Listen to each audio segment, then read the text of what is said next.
Can I share with you my ideas? Please. Yeah.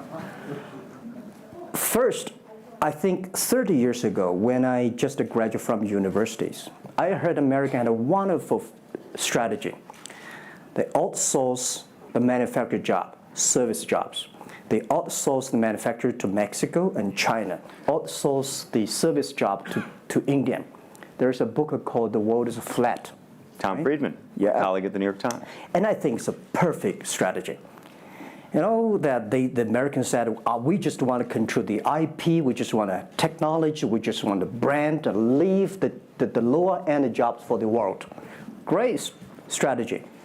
And second is that the American international companies made millions and millions of dollars from globalization. The top 100 companies in America.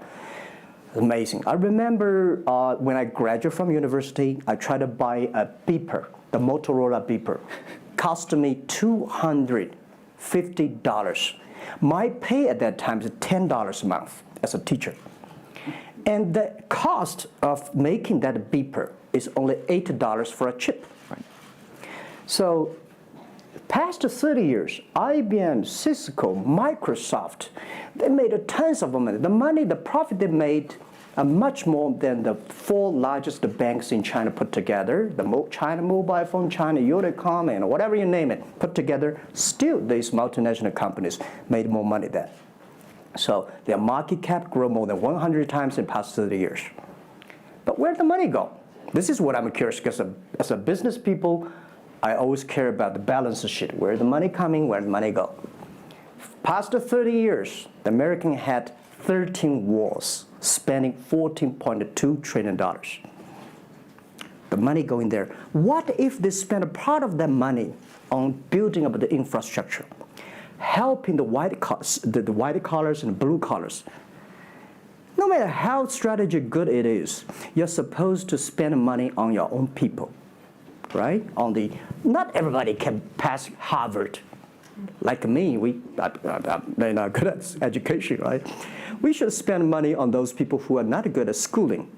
And the other money, which I'm curious about, is that when I was young, I heard America is about Ford and Boeing, those big manufacturing companies. Last 10, 20 years, I heard about is Silicon Valley and Wall Street. The money go to the Wall Street. And what happened? Year 2008. The financial crisis wiped out $19.2 trillion USA alone. They wiped out all the white collars and destroyed 34 million jobs globally. So what if the money is not Wall Street? What if the money spent on the Middle East, Middle West of the United States, developing the industry there? That could be changed a lot. So it's not the other countries steal jobs from you guys. It is your strategy. Okay, but you do not distribute the money and things in a proper way. This is what I. And now we are having a backlash. And that backlash is a rebuke of globalization. And so much of the conversation, frankly, that we have here, and that backlash is happening in the United States. But I will say President Xi was here yesterday. You had lunch with him. And he was quoting Abraham Lincoln. What did you make of that? Well, I would say that globalization is a great stuff. It's the USA, it's developed countries to teach us how to do globalization. I remember 2002 or 1 before China joined the WTO, everybody in China was worried. Me, I was worried. Because what if all the international products come to China, destroy our industry, and we have to lose a job? So convince China, after 20 years, then you guys are say, this is a terrible thing. I believe globalization is good, but globalization needs to be improved. This is Donald Trump, President-elect, want to solve it, the problems. That globalization, I think, should be inclusive globalization. In the past 30 years, the globalization was controlled by 60,000 big companies. 100 years ago, globalization was controlled by several kings and emperors. What if next 30 years we can support 6 million business doing business across the board. What if in the next 30 years we can help support 20 million small business can do business across the board? So this is something which I believe globalization should be inclusive.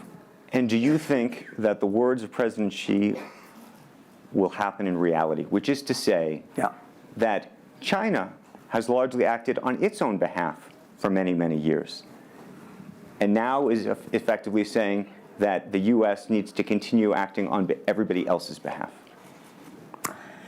Yeah, I think, the world needs some, such a, Mr. Xi yesterday said it's a wonderful time, it's a bad time, or the worst time. The world needs a new leadership, but the new leadership is about working together. This is what I understand. We do not necessarily need one specific leader to teach us what to do, what not to do. But the world have to partner together. This is what I think. And I think as a Chinese, as a business people, I feel proud for what President Xi said yesterday. As a business person, I want the world to share the prosperity together, to join the force together. As a Chinese, I'm happy about what he committed. Yesterday he said, he speaks like us, takes the responsibility of the second largest economy.